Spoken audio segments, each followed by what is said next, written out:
So we continue the study on how to manage our finance. We discussed several aspects about managing our money, and I would like to go to this section which tells about what is true friend and real enemy. That's how I like to put it, because some things that we look like enemy are not enemy, but that actually friend. Some things that we think that as enemy are not actually enemy, but they are friend. We had a quick discussion on loan. I like to put it as it looks like a friend, but is a real enemy to us in the long run. Why? Because Galatians 5:1 says, "Stand fast in the liberty by which Christ has made us free, and do not be entangled again with a yoke of bondage." So the Lord has freed us from our do, and our freedom is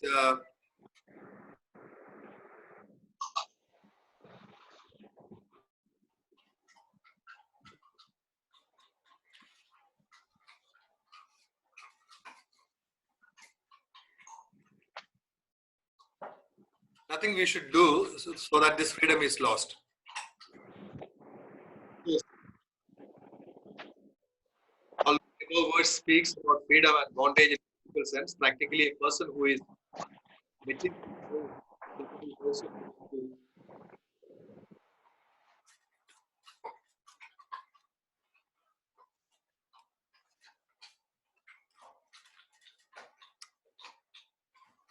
materially slave to someone is also close to a spiritual slavery. So loan is something that need to be avoided, and this is something avoided. The rich rules over the poor, and the borrower is a servant to the lender. Of course, certain exceptions are there, but in general, when we owe money to someone, we are indebted to that person. Okay, and if that person is not a spiritual person, then that will put us into some kind of spiritual bondage.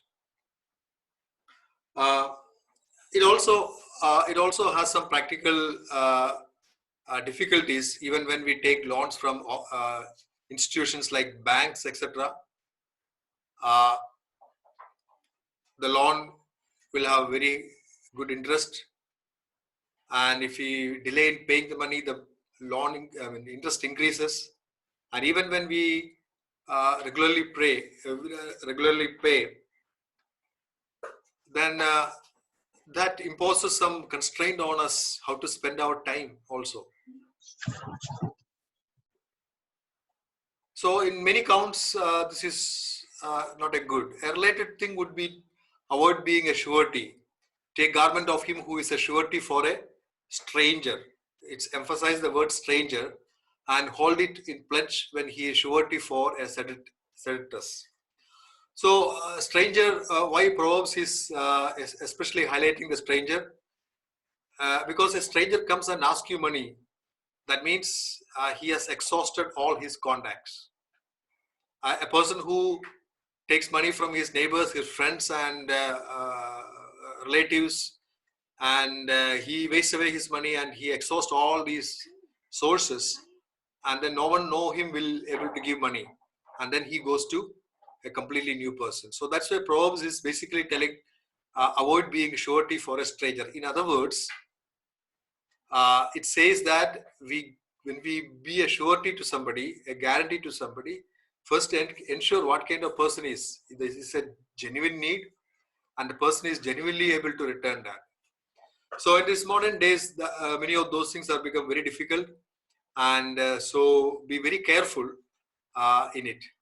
And so my practical advice in this case is, okay, if there is a situation demands that you have to be surety, then be surety only to that amount which you can pay yourself. If you cannot pay yourself an amount, then don't be a surety. I'm sure the Lord will not expect us to do for which we do not have any resource.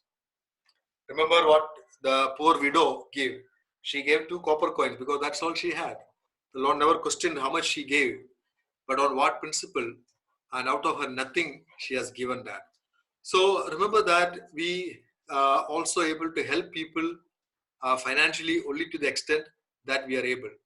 I cannot help people like Ambani can help. But I can pray because that is a powerful weapon and resource that God has given me, that I should use it very effectively. A related thing would be a credit card is a practical thing. It is necessary in certain situations, like certain kind of international payments, etc. We can do only through credit cards. So I'm not saying to completely eliminate the use of it, but ensure that you have that much money in your bank, especially for large purchases. So before using a credit card and make some payment, ensure that that much money is already with you. Do not use credit card thinking that you will get this money and then you can, because we have no control on what is going to happen in future. There are many uncertainties can happen. So do not have that wishful thinking that, okay, I will get this money and I can repay it in next 2 weeks, and then hoping that that you will make a big purchase. And there's no guarantee that money will come. Then you will be in debt, and you know that credit card interests are huge and huge and huge. And so I would suggest practically better to have one good card for some special needs, maybe a second for our spouse also. I think that much is sufficient for most of the practical purpose. The second principle is lifestyle. Is our lifestyle a friend or an enemy? Yeah, we all like to have good lifestyle and a decent lifestyle, but the lifestyle can be our enemy. It's very difficult to distinguish between greed versus content. We all agree that greed is not good, contentment is good. We all agree that. But issue is mostly need. Yeah, I am requesting everyone to mute their video audio. Yeah. So enjoy so need versus luxury is something that is a little vague actually. What is a need for someone else could be a luxury for me. So I need a lot of discernment. What is really my need? What is my luxury?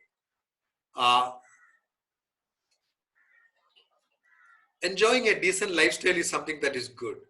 Ecclesiastes 5:19 says, "As for every man to whom God has given riches and wealth and given him power to eat of it, to receive his heritage and rejoice in his labor, this is the gift from God." If God gives us good resources, praise be to God. Use it, enjoy it to the glory of God. Nevertheless, that does not mean, okay, because my neighbor has money, I also should have money. My neighbor bought a car of this much brand or this much value. That does not mean I also should have the same standard.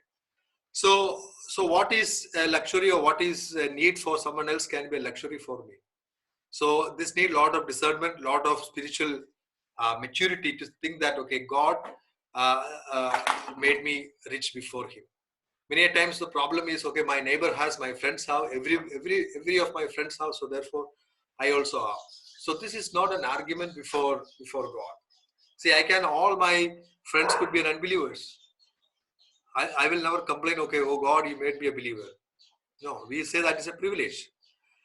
So in a similar sense, we don't need to say that, okay, every of my friends have a lifestyle, so therefore I also should have that. So my lifestyle should conform to my income. So that's what 1 Timothy 6:6 says. Be content with what you have. So my lifestyle, my spending should be proportionate to what I have. Now, godliness with contentment is a great gain. It's a great gain. So our spiritual life along with contentment, that means, okay, be happy with what we have. I may not have riches and rewards like my friend or my neighbor, but I should be content with what I have. So that it says it's a great gain. It's a great relief in our practical life. when we are content with what I have. So I should be content with the income that I have. How much I am earning, I should be content with that one. Of course, I'm not saying that, okay, we should not desire for a greater income, but of course, that should be with the legitimate means and ways, like honesty, integrity, and looking for a new job that is good, but ensure that it is not at the expense of my time for the Lord, at the expense of the freedom that I have today. Uh, so that contentment is something that is very, very important in our spiritual life, because otherwise, no, as we are discussing earlier, the money can rule us, the money can control us. We may not say money is controlling us, but the kind of lifestyle the people's my friends are having, then I am also will be forced to follow that lifestyle, but I'm not having that much money. Then I go to loans and credits and things like that. That will ruin my spiritual life. So lifestyle is a good, but it can be an enemy, especially when we try to imitate the lifestyle of someone else. The third point that I want to discuss is savings. Savings is a friend or an enemy. We all like to say it is a friend. I agree that it is a friend, but practically speaking, it is an enemy. It may looks like an enemy. I'm not saying we should not save, but the point is, okay, saving requires a great discipline, a great sacrifice, a great constraint on ourselves. So it may appear to be an enemy. We don't like to save. We like to spend it. That is our natural thing. But saving can be a friend. So saving, I believe, is a sign of self-control and contentment. We just now saw that the principle of contentment. Saving is a symbol of self-control and contentment. Proverbs 21:20, there is a desirable treasure and oil in the dwelling of the wise, but a foolish man squanders it. So a wise person, according to Proverbs, there will be treasure in his home. That means, okay, treasure, I'm not saying, okay, he will have some hidden treasure, but there will be saving in his home. And oil in the dwelling of the wise, meaning there will be some oil, some reserve will be available in the home of a wise person. So Bible, I believe, teaches that these two are very important. Self-control. That means let's say 10,000 is my income. Let's say I give 2,000 for Lord's work, 8,000 is with me. Then I decide to save, let us say 2,000 for saving. So the remaining 6,000 is what I will spend for my needs.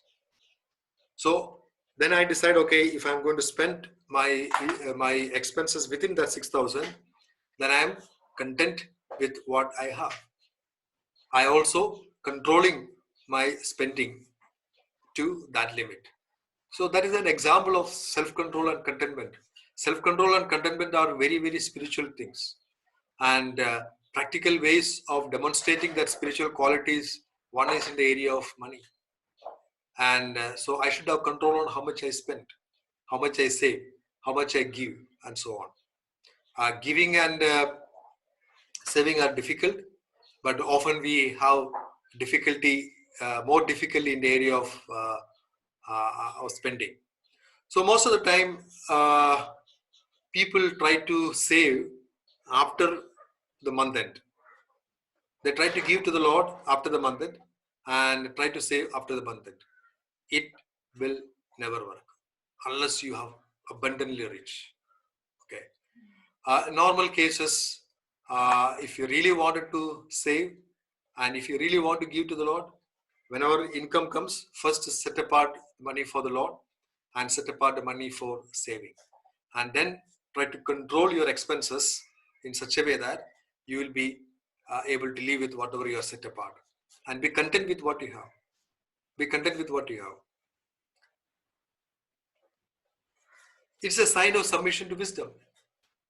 Proverbs 6:6 says, go to the ant, you sluggard, consider her ways and be wise. The prose, in a sense, is very, very powerful language it uses. Sometimes it is in a very dramatic way, also in a humorous way also. See, go to the and it says, it is humorous in the sense that man boasts that he has the greatest, he has great wisdom. We all say that, okay, we are intelligent. Our brain size is the greatest among all the animal kingdom compared to their body size.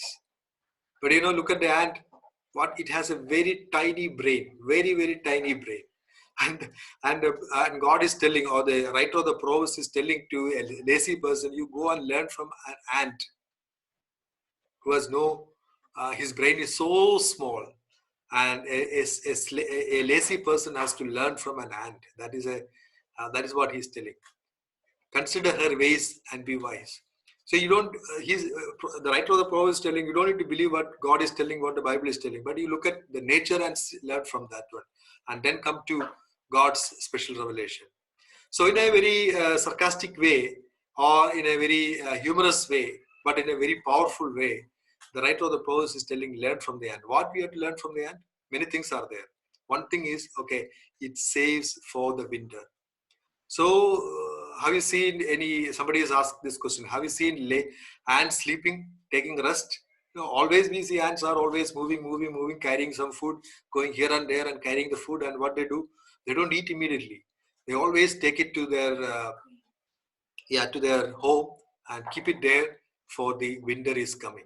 Of course, this winter and summer is not very clear for us, but in some climates, winter time, you will not get any food. So what ant will do? They will work in the summer and save it for the future. So the principle here is that we need to work hard.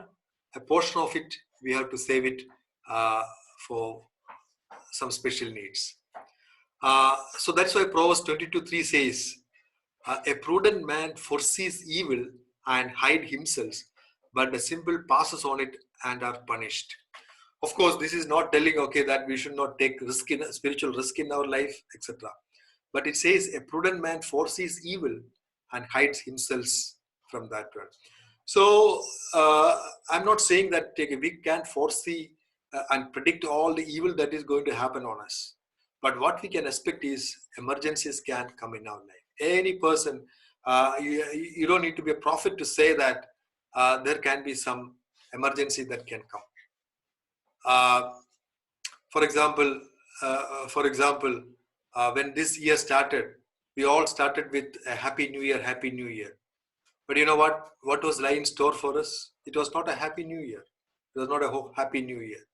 It was very, very difficult days. And who are the people who are suffering most? The people who are depending upon their daily wages. But you also think that, okay, many of the daily wages, they don't have the discipline of saving. So what happens when the income is cut for a few days? Then it becomes very difficult. So I'm not blaming anybody, but I think God's people, that we should remember that emergencies can come, and expecting an emergency in our life is a sign of wisdom according to Proverbs. So a prudent man foresees evil. That means I don't know what is going to happen, one of the emergencies come, but I can say one thing: an emergency can happen, and hide himself. That means, okay, he takes some adequate measure to protect himself. This is not only in the area of money, but in all areas. But money is one example.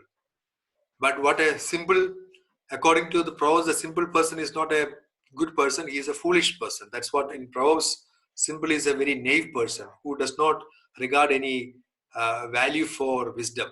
He is not outrightly against the wisdom, but he is not careful in acquiring wisdom. That's a simple person in book of Proverbs. So he passes on it under unpunished. Means, okay, he will casually he will live his life. Emergency will come, and then he cannot handle that one, and he will have difficulty. And savings is a gift for our next generation. Proverbs 13:22 says, a good man leaves an inheritance to his children's children, but the wealth of the sinner is stored up for the righteous. A good man leaves an inheritance for, not to his children, to children's children. Okay. So I mean, if somebody asked this question, okay, why he's not mentioning children but children's children? So this is the wisdom that Proverbs gives that one. So when I look to my father, my earthly father, I should not expect any inheritance from him. I should not any. Rather, I should depend upon what I earn when I will, and based on that I should live. So my lifestyle should be based on what I earn, not my father is bringing or my father-in-law is bringing. And then whatever they give, it is for my children. It is not for me to send that one. It is an inheritance given to children's children.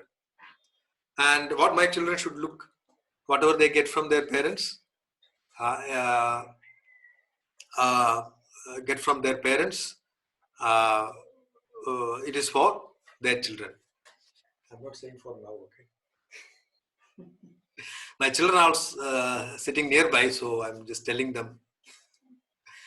Okay, so, but the wealth of the sinner is stored up for the righteous. So it says a sinner, a person who is not willing to listen to the biblical principles of managing money, and even if he amasses money, whatever ways it may be, finally it will, he will not be able to enjoy that one, but someone else will enjoy that one. Okay, so the next thing, budgeting and accounting.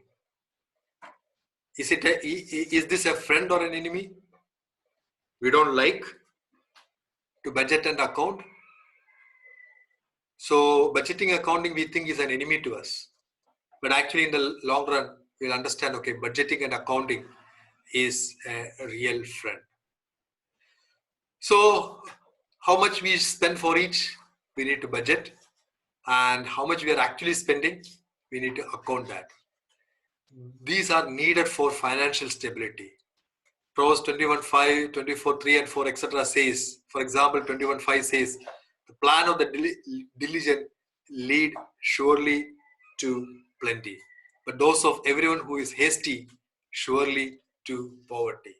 So the plan of the diligent leads to surely to plenty. So means a diligent person, he plans, and that planning will help him to some saving, and he will be able to give to the Lord and other needs plenty, because he plans his expenses in proportion to what he is able to earn, and he spends according to the biblical principles. So such a person who plans diligently will lead to plenty. So we need to budget, or we need to plan how do we spend our money, etc. But those who is hasty, who is this hasty? A person who is, I would say a better word would be an impulsive person. He does not think. He wants to act first and then think. Those kind of things will not work. Suppose somebody goes to the shop. He don't know what he's going to buy, how much he's going to spend. So these hasty decisions, that will lead to poverty.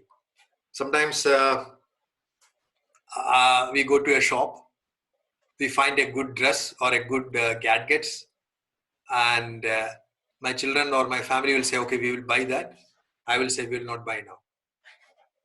They will get very annoyed by that word. You know the reason? The reason is because when I leave the home, I have not planned for buying that. No matter how good it may appear to be, I will not buy. I go back home, think a while, rethink, and then come back to the shop again and buy. Because many a times, the salespersons and sales boys standing there, they talk, they have very nice chocolate talks, and they try to influence us by their smart thing. If a product is good, that's normally, typically their argument is, okay, this is a very good product, is going to exhaust. So that is a lie. If the product is good, it will stay in the market for a long time.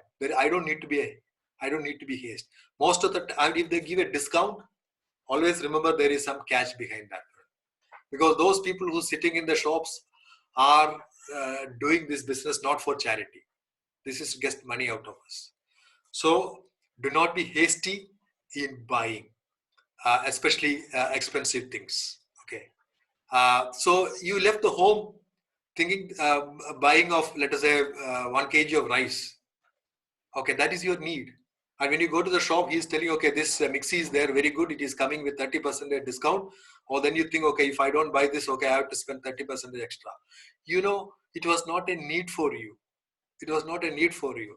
The salesperson who stand there and say that, okay, yeah, this is great discount is there, that discount is there, and uh, uh, the need which was not there with you, he made it as a need for you, and then we easily pray for that one. So I make it a point when I go to a shop, I have some idea. This is what I'm going to buy, or these things that I'm going to buy, and this is the expense that I'm going to buy. And if I don't get that one, I'll come back. There's no hurry. Of course, very, very rarely some medical emergencies, etc. we may violate this one. But in general, this is what we normally do. I want to go, I go to a shop to buy a mobile. I decide to buy, my budget is 10,000. I go there and shopkeeper will say, oh, there is a good model is there, which is 12,000. Just 2,000 more than what you say. You know what I do? I'll come back home. I'll say, I will think and come back. I'll do a review and come back. I may spend some extra time in going back, etc. But nevertheless, most of the time, my experience is that, okay, that I will be able to get a better decisions rather depending upon my salesperson, I depending upon my judgment. So I don't make a hasty decision. So I think I encourage this principle. Plan before you go to a shop. Have some idea about your budget. And if your budget is crossing, be very hard on you, come back, not buy. Similarly, your monthly spendings, etc. So you say you decide to spend 6,000 rupees in a month for certain things. Fine. We do not cross that. Do not cross that. So this is a sign of spiritual maturity. 1 Corinthians 2:15 says, but he who is spiritual judge all things, yet he himself is rightly judged by no one. So he's telling, of course, Paul is speaking primarily in the context of spiritual areas of our life, but it also says judge all things in our life. At the end of the day, we cannot separate, okay, this is spiritual, that is not spiritual, this is secular. They are connected. My job is connected with my spiritual life. My money is connected to my spiritual life.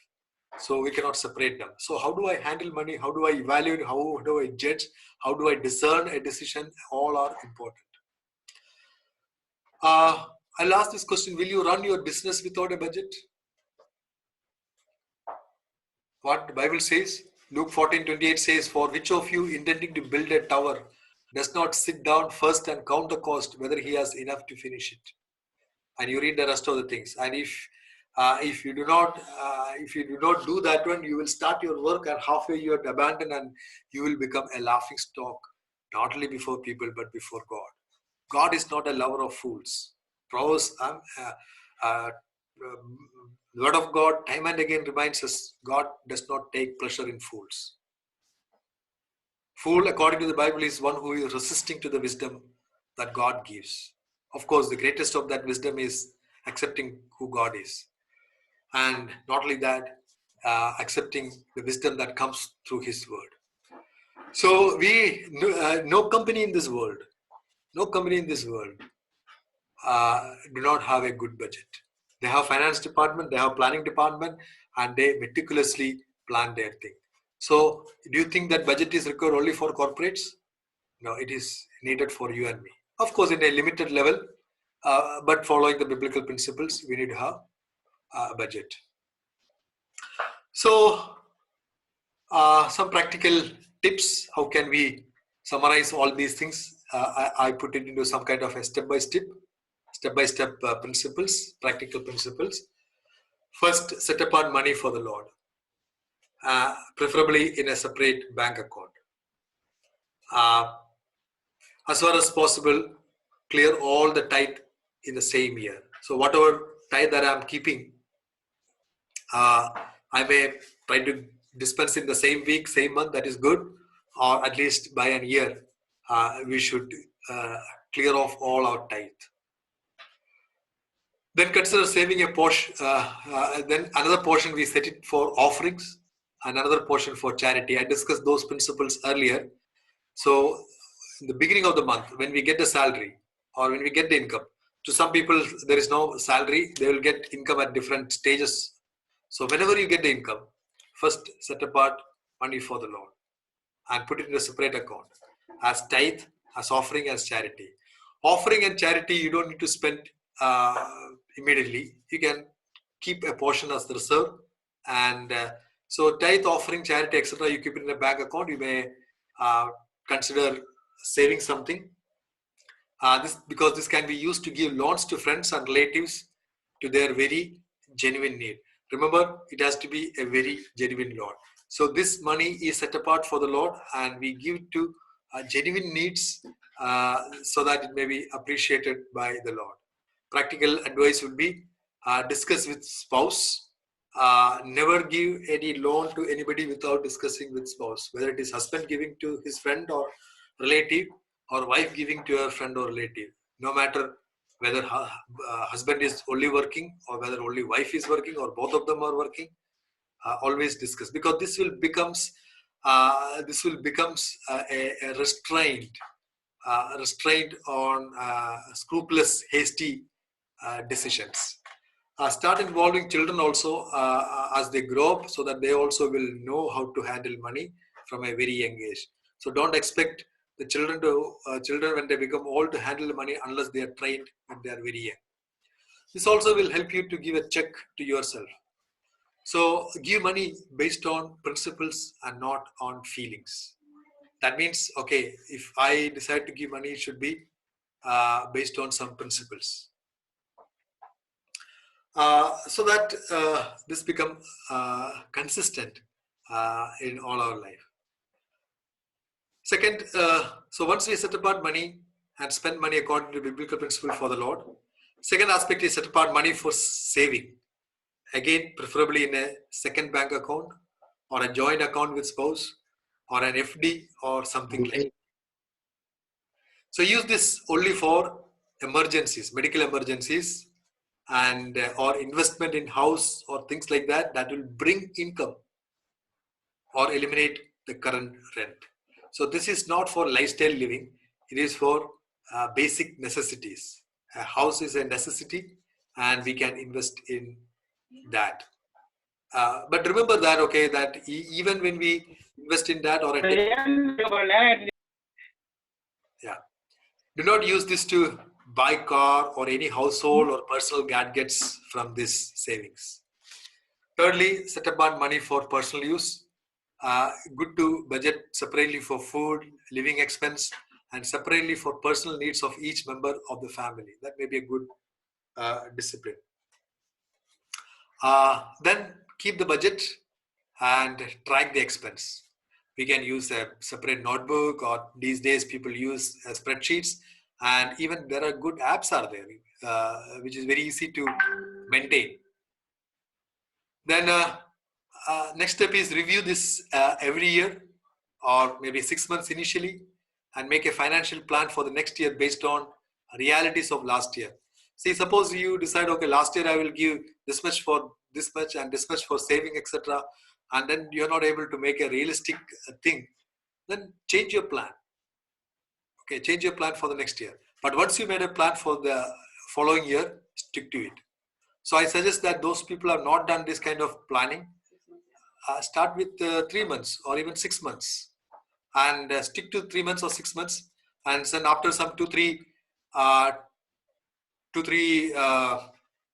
iterations, then do it for a year and stick to it. Lastly, pray regularly to trust the Lord for our needs. No matter how careful we plan, how smart we are in planning, etc., never forget it is the grace of God that meet our needs. So pray that we may be able to trust the Lord, follow the biblical principles, that God may give me the self-control and discipline in my spending and humility in this area, etc., that we may be able to be a blessing to the people, especially of God's servant. So our prayer is that, okay, we will be a blessing to God and His people and His purposes. May God helps us with these thoughts. I have one more session on this, which I call it FAQ, which some questions I got in earlier, I mean, years back when people ask this, when I take these studies. But in addition that, I would expect that you also send some questions so that I could address in FAQ and then conclude this series. May God helps us with these thoughts.